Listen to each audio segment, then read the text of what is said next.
guys, it's James Silver in St. Petersburg, Florida. Today we are on the third vlog of hashtag Tips Tuesdays, where we're going to be talking in this series about tips for buyers. What we're going to be talking about today is picking and choosing your realtor. Real estate's an interesting kind of beast, if you will, because unlike any other real purchasing experience, you're going to be building a relationship and working very closely with someone who's going to be representing you, and they have zero control as to the product, the houses that are on the market. They are more of an individual that's going to facilitate the process and guide you through it to make sure everything checks out okay. As we don't really have any control over the products, the houses that are there, you need to make sure that you have a realtor that you can build a good, honest kind of relationship with. Throughout the process of both searching for your house and then also once you're under contract, you could be in daily contact with this person, if not every few days or at least every week, just to kind of get updates and make sure everything's kind of moving forward as it's meant to be. So it really needs to be someone that you feel comfortable with, you know that you can trust, and someone that you know is kind of looking out and communicating with you and meeting your expectations.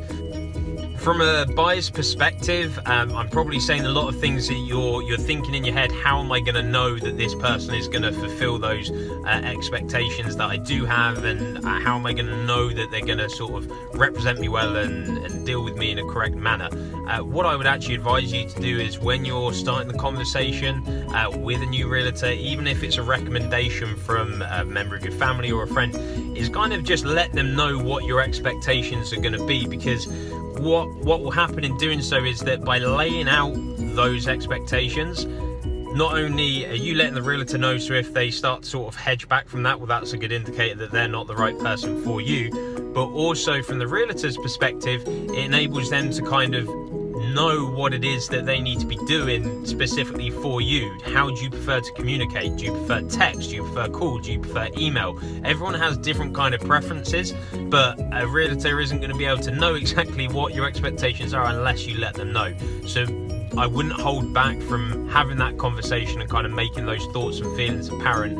It will make the whole thing go a lot smoother when everyone is on the same page throughout. The last point I want to kind of make in this one is, when you have a realtor that you feel comfortable with, use them, put them to work and make them do the legwork in the process for you. If you spend kind of your time inquiring about one property with one agent and another property with another agent, it not only kind of muddies the water in terms of who you should be going to, but it also just puts a lot more stress and strain on yourself. The whole purpose of a buyer's agent representing you in the process is to make it as simple and easy as possible, and taking away sort of the additional work and the administrative side of things that you would be doing by yourself essentially if you were kind of making all those calls and inquiring into each individual property yourself.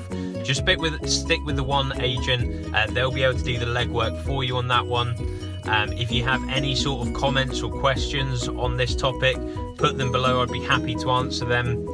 I hope you enjoyed the video in general. Give me a thumbs up if you like it. Subscribe to the channel for more hashtag tips on Tuesdays.